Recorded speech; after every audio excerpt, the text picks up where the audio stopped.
Right. Next one is a second order reaction. Yesterday that is completed a first order reaction. That first order reaction means what is that?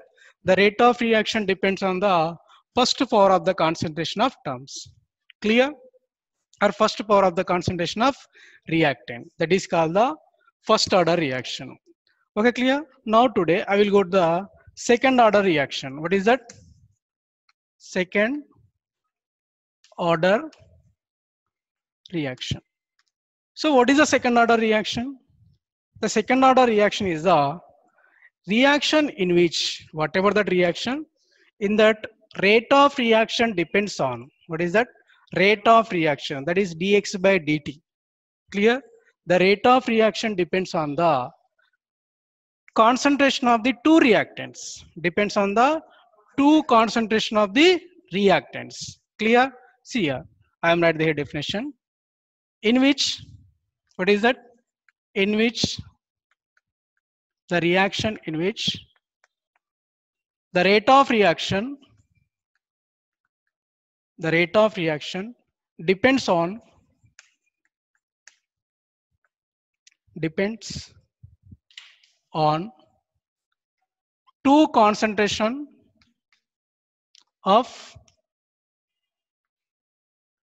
of reactants, two reactants, that is called the second order reaction. So simply we can be write the definition. What is that? The rate of reaction depends on second power of the concentration of reactant. Second power of the concentration of reactant. See here, in which reaction, the reaction in which rate of reaction depends on two concentration of the two reactants, or rate of reaction depends on second power of concentration of terms. Okay, clear? The rate of reaction depends on the second power of the concentration of reactants or terms. That is called the second order reaction. That is, you understand? Right. Now look at here, I give the example for the second order reaction, that is the decomposition of esters. C2H5, C double bond O, OC2H5. For example, this is the diethyl ester.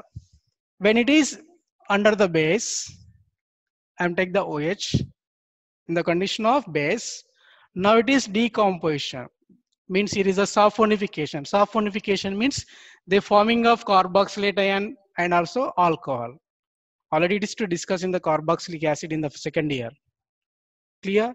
Now here when in the presence of base, now it is dividing to as like C double bond O, Na, ONA. Sodium carboxylate. If you take here as NaOH, that is a base, we get the sodium carboxylate. Along with, we get C2H5OH. What we get? Ethyl alcohol. In the presence of sodium hydroxide, when it is going to the hydrolysis. Clear? Hydrolysis. Now here get the sodium carboxylate and alcohols. If in the presence of acid, we get carboxylic acid along with the alcohol. But small difference that one.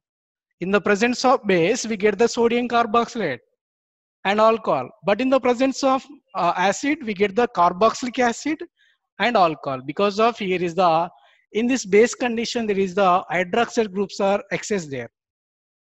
Excess amount of the hydroxide. That's why it is not forming the carboxylic acid. If in the condition of HCl or whatever that in the acid, there is an excessive number of H pluses will be there. They become to the carboxylic acid. That is a small difference between the carboxylic acid in the condition of acid and in the condition of base. In the condition of acid, we get the carboxylic acid and the, what is that, alcohol by the decomposition of, what is that, decomposition of ester.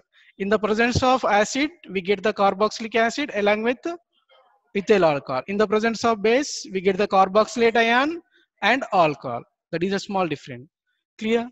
Now this is the for example. And second example, ozone, I'm take that 3 moles of ozone, it becomes to the 3 moles of oxygen. Just simple reactions. I'm take the next one example, chlorine oxide. When it is decomposed, it's form the chlorine along with oxygen.